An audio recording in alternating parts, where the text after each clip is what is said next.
Hello and welcome to the Robogals virtual EV3s. Let's start to code our EV3 robots.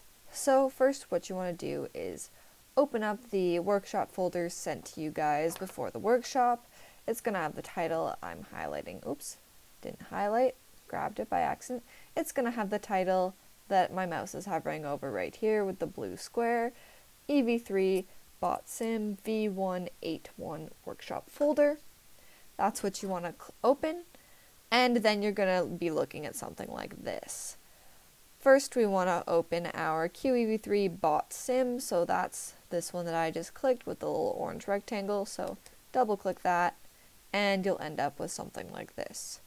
We can get rid of this EV3 face thing and just minimize it. We don't need it at the moment. This is what your main page is going to look like for all your coding, except for this big rectangle to the left here where my mouse is circling. That is going to look different because we're going to change this code. Before we start coding, there's some good things to know. If you ever want to move your robot around on the screen, you can just left click and drag your mouse around. And if you ever want to rotate your robot, right click and drag your mouse around and it'll rotate it. And once it's in a weird spot like this, if you ever want to make it go back to its original position, in this top bar up here, you're going to see lots of colorful little icons with lots of different arrows, and this black one right here with the black down arrow where my mouse is and the little black kind of hat shape thing will reset your robot and your code to the original starting position. So, let's start getting some code. First, we're going to want to figure out how to make our robot drive forward. So we have to go to the top here and click File. And we have to say Load C Prog. It's the top thing there. Click that. And it's going to bring you to your files. You're going to want to click this down folder, go through all of your files until you find the one that was sent to you for this workshop. And then you want to click Basic QEV3 Bot Simulator Code, and then you want to click Open. That will change the code in this box right here where my mouse is circling to the code that we want to use for today.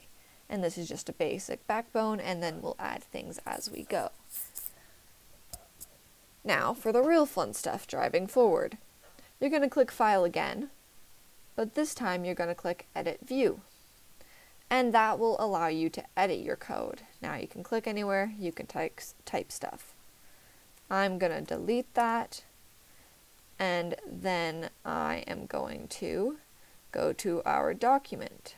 Just 1 second. Okay. So this is the document in the file, so I'm going to open the file now, just show you guys which one it is. Right here, the Word document QEV3 Bot Simulator Code. You want to click that, you want to open it. I already have it opened right here.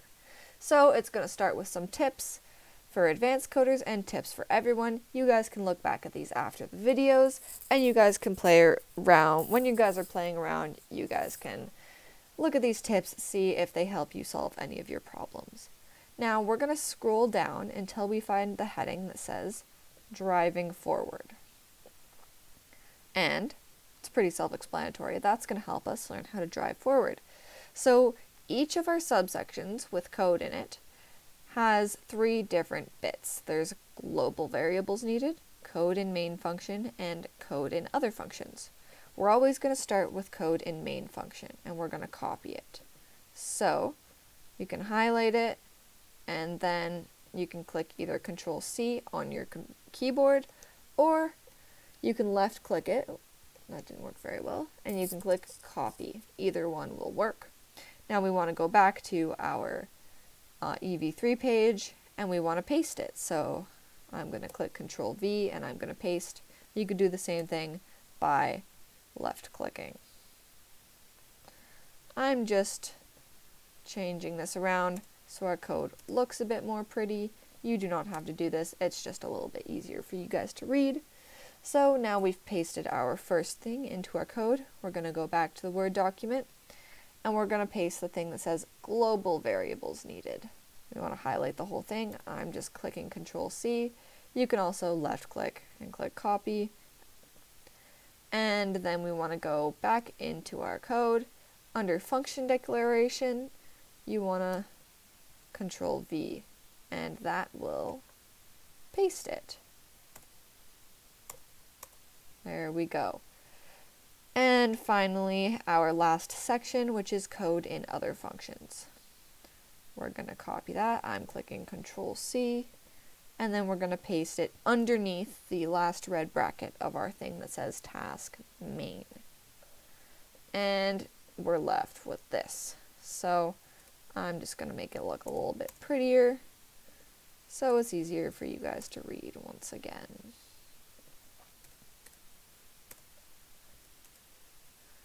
There we go, almost done. So while I'm doing this, you guys can look at the code.